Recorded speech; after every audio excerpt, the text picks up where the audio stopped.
Cette histoire m'a été racontée par Emmanuel. Elle se passe au Cameroun, précisément à Yaoundé, dans le quartier Essos. Dans ce quartier, il y avait une famille de 3 personnes, donc une maman et ses 2 enfants. La femme était enceinte de 7 mois et elle vivait dans un studio avec ses enfants. Il s'avère que le bailleur de leur maison, c'était une femme, et cette femme, c'était une femme étrange. Beaucoup de rumeurs couraient dans le quartier et plusieurs personnes disaient que la femme bailleur, c'était une sorcière. Un jour, l'un des enfants de la dame, Emmanuel, le plus jeune, il va chez la femme bailleur. Ils habitaient dans la même parcelle, c'était une cour commune. Depuis tout à l'heure, je dis femme bailleur, je ne sais pas si on dit bailleresse, mais bon, je ne préfère pas prendre de risques, donc je préfère dire femme bailleur. Et donc le petit Emmanuel se rend dans la maison du bailleur et elle commence à lui poser des questions étranges, du genre ta mère est enceinte de combien de mois, ton grand-père est mort en quelle année, genre des questions comme ça. Mais heureusement, il n'a pas pu répondre parce que sa mère lui avait interdit de répondre à ce genre de questions. Le petit Emmanuel sort de la maison du bailleur et il s'évanouit immédiatement. Il y avait les voisins tout autour, ils ont vu la scène et donc ils appellent la maman de Emmanuel. La maman d'Emmanuel arrive, elle prend son fils et elle ramène son fils à l'hôpital.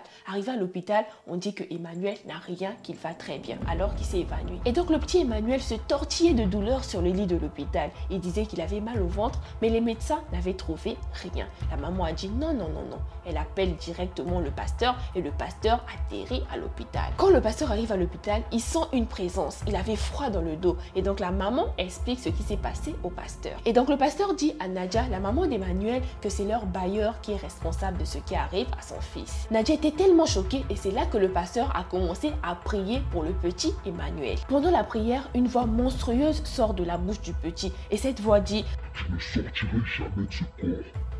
Et donc Nadia, la maman d'Emmanuel qui est enceinte de 7 mois, elle entend cette voix et elle se lève, elle prend autorité et elle prie. Elle prie et elle dit à haute voix, je n'ai pas peur de toi, toi esprit, je prie un Dieu vivant. Et au nom de l'amour que j'ai pour mon fils, sors de ce corps. Quand elle finit sa prière, subitement, la voix qui parlait dans son enfant s'éteint et l'enfant sort de l'hôpital. Et donc depuis ce jour, ils ont déménagé et le petit Emmanuel ne met plus pied chez les gens. Et donc la morale dans l'histoire, ne laissez pas vos enfants traîner chez les gens parce qu'on ne sait pas qui est qui. Si l'histoire t'a plu, laisse-moi ton avis dans les commentaires et moi je te fais plein de gros bisous et je te dis abonne-toi pour plus de vidéos. Bye bye.